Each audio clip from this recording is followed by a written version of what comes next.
സർവകാല record കളക്ഷനുമായി KSRTC ഇന്നലത്തെ വരുമാനം ആകെ 13.02 കോടി കടന്നു. ജനങ്ങൾക്കും ജീവനക്കാർക്കും നന്ദി രേഖപ്പെടുത്തി മന്ത്രി ഗണേഷ് കുമാർ. കേരളത്തിന്റെ പൊതുഗതാഗത സംവിധാനം തകരുകയാണെന്ന് പ്രചരിപ്പിച്ചവർക്കുള്ള ശക്തമായ മറുപടിയാണ് KSRTCയുടെ വരുമാന നേട്ടമെന്ന് മുഖ്യമന്ത്രി പിണറായി വിജയൻ. ഇനി പെൻഷനും ശമ്പളവും മുടങ്ങില്ലെന്നും മോഹൻലാൽ KSRTCയുടെ ഗുഡ്വിൽ അംബാസഡർ ആകുമെന്നും മന്ത്രി KB ഗണേഷ് കുമാർ പറഞ്ഞു.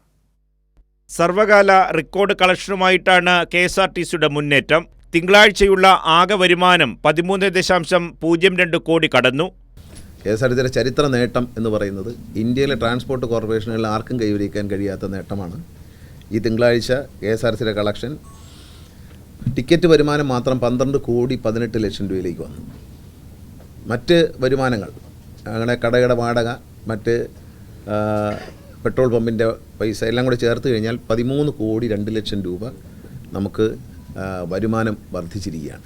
KSRTC ജീവനക്കാരുടെയും അതുപോലെ തന്നെ നാട്ടുകാരുടെയും മാധ്യമപ്രവർത്തകരുടെയും സോഷ്യൽ മീഡിയ ദൃശ്യമാധ്യമങ്ങൾ ഇവരുടെ എല്ലാവരുടെയും കൂട്ടായ ഒരു സഹകരണമാണ് ഈ വിജയത്തിൻ്റെ രഹസ്യം എന്ന് ഞാൻ പറയും. സംസ്ഥാന സർക്കാരിൻ്റെ ഏറ്റവും മികച്ച നേട്ടമായി നിങ്ങളിതിനെ അംഗീകരിക്കണം. കേരളത്തിന്റെ പൊതുഗതാഗത സംവിധാനം തകരുകയാണെന്ന് പ്രചരിപ്പിച്ചവർക്കുള്ള ശക്തമായ മറുപടിയാണ് KSRTC കൈവരിച്ച സർവകാല പ്രതിദിന റെക്കോർഡ് വരുമാനമെന്ന് മുഖ്യമന്ത്രി പിണറായി വിജയൻ പറഞ്ഞു.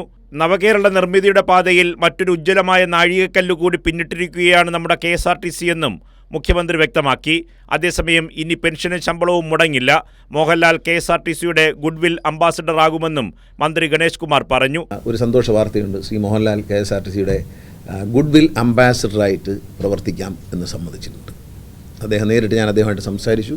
അദ്ദേഹം KSRTCയുടെ ഗുഡ്വിൽ പണം വാങ്ങിക്കൊണ്ടല്ല, സൗജന്യമായി. അതുകൊണ്ടാണ് അദ്ദേഹം അംബാസഡർ, നമ്മുടെ ബ്രാൻഡ് അംബാസഡർ അല്ല, ഗുഡ്വിൽ അംബാസഡർ എന്ന നിലയിൽ പണം വാങ്ങാതെ അദ്ദേഹം നമ്മളോട് സഹകരിക്കാം, നമ്മളെ പരസ്യങ്ങളിലും മറ്റും വന്ന് KSRTC സഹായിക്കാമെന്ന് അദ്ദേഹം എനിക്ക് നേരിട്ട് ഉറപ്പ് തന്നിട്ടുണ്ട്. അദ്ദേഹമായിട്ട് ചർച്ച ചെയ്ത് ഏറ്റവും നല്ല സംവിധായകരെ വെച്ച് നല്ല കുറച്ച് ആഡ് അദ്ദേഹത്തെ വെച്ച് എടുക്കും KSRTCക്ക് വേണ്ടി. കൈരളി ന്യൂസ്, തിരുവനന്തപുരം.